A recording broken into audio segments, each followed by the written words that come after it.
Number 3, the fun part-ish, depends how long it goes for, I guess, shopping. This is where everyone is right now. This is where everybody Shopping is. and bidding. We're just going back and forth between 3 and 4, 3 and 4. Yeah. So, yeah, there's a mixture. FaceTime and in person. FaceTime is becoming more popular because there's a lot of out-of-town buyers. Yeah. But we're going to talk about kind of the in-person process and what you should be doing, what you're expecting of your agent, and kind of what goes on. So the first thing you need to understand is what sellers are doing. Right now in our market, they're pricing things intentionally low. So when you're shopping online, yeah, you frustratingly have to add 10 to 25% to the price that you're seeing there. yeah, and where this is challenging is you're obviously reverse engineering your budget. It's like, okay, I'm approved for $400,000, but if I know places are going 10 to 25% over, really I need to be looking at $300 to $350. yeah. However, you always wonder, well, what if a place comes up for $399 and it goes under? So you have to have a really broad net to look at to make sure you're capturing everything. And it makes it a little bit harder right now than it has been in past years. You want to hear something crazy? Yeah, I do. I have 8 places under contract for clients right now, all under ask. No way. And the average in this market right now is 110%. Weird. Isn't that weird? Yeah. What kind of mixed bag of stuff is it? Old stuff. Some of it's off market. Yeah. But it was going to market and some of it's been there. And the other ones were I don't want to say overpriced homes, but expensive homes that are on the cusping point of like they're very big less houses. Competition, yeah. Less competition, high price point at entry point to begin with. And then they're homes that require a lot of maintenance. There's a lot of these like 6,000 square feet, 30-year-old houses that are on that cusp of like needing $100,000. And so they don't get the traction because if you're going to spend $1.5 million, you want to feel like you're getting $1.5 million, not getting a maintenance problem. That's interesting too. Like within your shopping window, you need to understand, well, how is my market, you say 200 to 300, different than what people are buying between 400 and 500 and 600 and something, because it's different within each little bracket, what people are looking for. Yeah. Anyways, that was just a little weird one that I thought. The average though, like Chandler was saying, the average stat comes out every week. We've been averaging between 110 to 120% of sale price. So exactly what he said, 10 to 25%. And if you're on the entry price point, like you said, 300, 400, 500 range, probably actually 300 to 700 now, I think, expected to be closer to the 20% over ask, if not 25% over ask. Yeah, I mean, it's super common to see a home for 350 go for like 470. So what's that? 33% over. Exactly. That's becoming very common. Routine. The next thing to consider too is the time frame available. When you see a house come up, you probably have, I'd say 5 days, but in your head, like assume 3 to 4.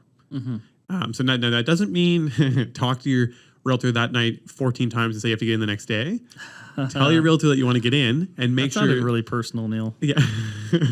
That means you want to tell them that you want to get in and they'll go look and see when the offers are due. Or maybe be say, hey, when do the offers due on this? So they say, okay, the offers are due Tuesday. It's Friday. We know we have a couple days to figure it out and get in before it sells. But just definitely understand, because I find this one's unfortunate. I see a lot of clients, because online, it doesn't update as quickly. Like a lot of times online, it'll be like, oh, that didn't go pending for 10 days. Now, it was pending 5 days in, but they never got the paperwork in to get it updated online. So just assume 99% of the houses you see on there within 4 days to 5 days are going to be pending. Yeah, a really typical scenario would be the home goes on the market Wednesday, showings are Thursday, Friday, Saturday, Sunday, offers are due Monday at noon, and they're open until Monday at 10.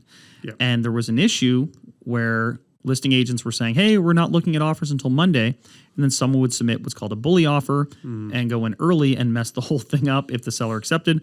That's becoming less common, but it does go in waves. So again, having an agent who understands, all right, is this particular listing at risk of not waiting to their bidding time? Is there a chance that we could miss out on this? And how do we navigate that?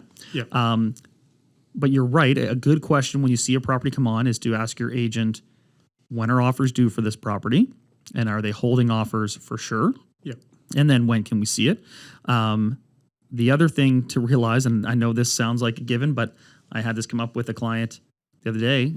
She said, okay, and do I book it or do you book it? I think that's a fairly common question. And I was like, oh, I never thought of this, but I book it. And she's like, and then do I meet you there? I'm like, absolutely. We meet there at the front door and we go in. And she said, will it be just us? I said, yes, it will. Hopefully. And these are all questions that, I haven't had asked maybe in a little time and I kind of take for granted. But yes, Typically, it's just you and your agent. Your agent books it on your behalf. You meet there and you go through the property. It's very, very rare for a seller or tenant to be at the property. It's even more rare probably for another agent to be, the selling agent to be there. You might see the previous group coming and going as you get there, because listings are very popular right now. But that's how the actual process works. And the other thing, which is, again, something we take for granted now, is when you connect with an agent, they are going to start running an automated search for you in our system. Yep. Very similar to what you might be having, running on one of your search engines at home when you're looking at properties.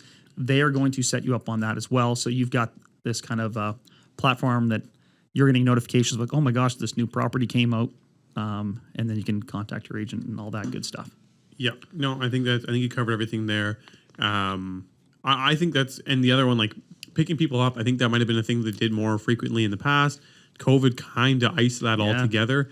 It depends sometimes if you're doing a showing run, but they're less frequent now. Like I remember when I started, we would do 5 houses in one go. So sometimes my client would park at the first house and then I would drive them on the loop if it was all within the neighborhood. But that's becoming less and less common because unfortunately one house will come up in a neighborhood and you got to jet out and see it real quick. Mm-hmm.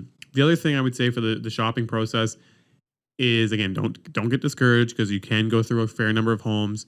And additionally, it's good. I usually say to clients, if in doubt, you should go see it. If it's absolute garbage and your agent's telling you it's garbage, there's a good chance that it isn't worth your time. But it's good to get out and see it. And the biggest reason being, it gives you some confidence when you find the right house. Yep, because 100%. If you've only seen one house, it's hard for you to say, this is the one. Because you don't know the difference between houses and they're not all the same. Like, they're so gravely different side by side. The two houses, even within like a 2-year-old home, can be so different by the way they were maintained, used, and changed by the person that was living in them. You need to go out and see a few to kind of get a groove of like, okay, this is good. This is my level of expectation for maintenance, on and on and on. Because I find a lot of people when they're starting, they're like, yeah, I saw 5 that I was kind of interested in, but I never kind of jetted out and saw them. Mm-hmm. Go and see them. Got to go see them. Also, if you have a good agent, you're going to learn something at every house. So, okay, this home is on a septic system. Have I ever thought about that? Do I know how a septic system works? Yeah. This home over here is on oil hot water baseboard. Oh, that's different than what I grew up with. How do I feel about that? Yeah. So you can learn these things, and then when a home comes along that's a fit, you can understand the mechanics of the home better. You can understand why you like the home better, why it's going to trade for what it's going to trade for, because you saw a home over there, you didn't like it, but it sold for $500. Well, the home that you like then is probably going to sell for over $500. These are little things that you learn. Start introducing your agent to all your family members. Bring a different one every single time. Let's go. Then you get to the bidding process. So right now, the way that works is that date comes. Your agent should be checking in regularly with the listing agent to get a count of how many offers they have in hand, which the listing agent doesn't have to disclose, but often they do. They may also indicate things like the seller's preferred closing date. They might indicate things like the disclosure documents, the heating costs, any of these extra things that could help inform your purchase. Maintenance they've done in the past, anything they provide. Survey. Yeah, so that's leading up to the process. But with the bidding situation here, at least, and it's a little bit different in each region, you kind of get one kick at the can.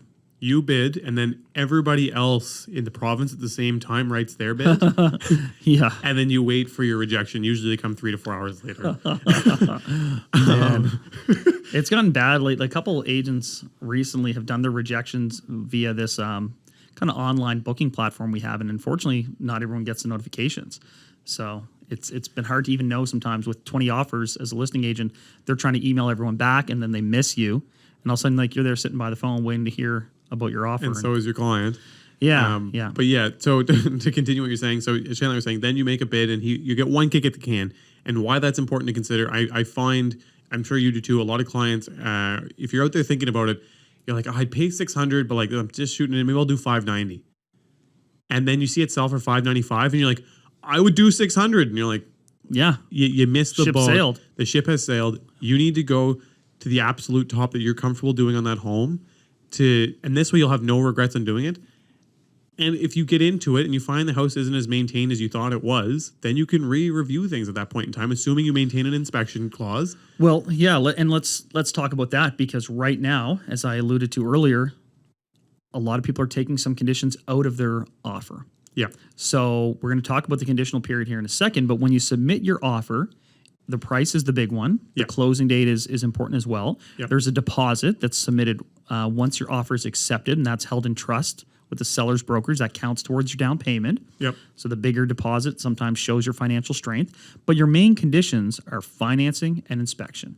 And some people are like, well, I'm pre-approved, so I'm just going to waive financing. It's like, well, hold on there a second. Like, are you actually pre-approved by a really good broker? Yeah. Or did you fill out a form online?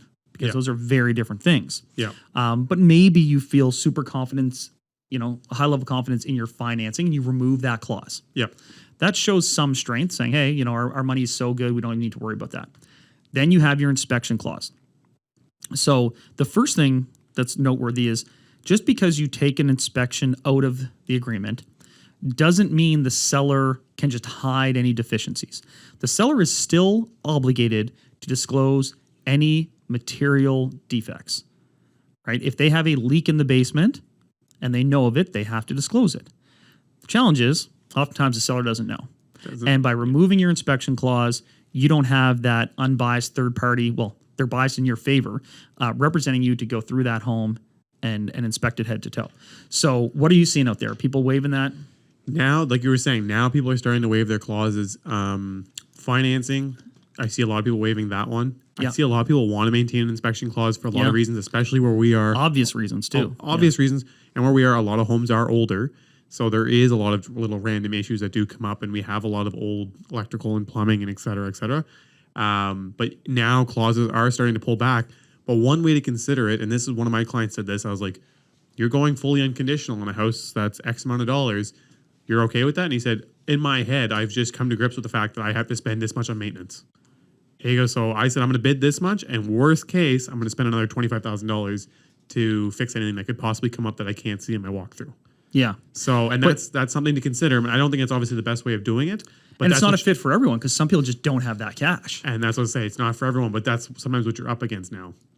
Yeah, that's true. That is one of the things you're up against. Another one I ask people when they're saying, hey, I'm thinking about waiving the inspection clause, I'm kind of on the fence.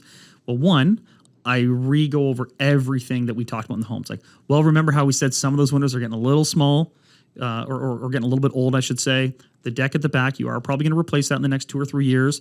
The roof, the sellers have indicated it's 10 years old, so you're probably good for another 7 years there on that asphalt shingle. Yeah. We recap all those and say, knowing all of that, and knowing that's not everything that's wrong with the property, are you still good to waive that inspection? If they say yes, or if they're on the fence, we continue to have a conversation. The next level I ask is, well, here's a question. If we did the inspection and they found $15,000 of stuff that we didn't know about, would you back out of the deal? And in this market, a lot of them say, No. nah, I'd still take it. It's like, well, then maybe you are at the comfort level that you can waive that inspection. Thanks for watching that clip from the Master Keys podcast. Check out that full episode here. Don't forget to subscribe, hit the like button, and share our podcast. When I was broke, I had rich habits. When I was broke, I had rich habits.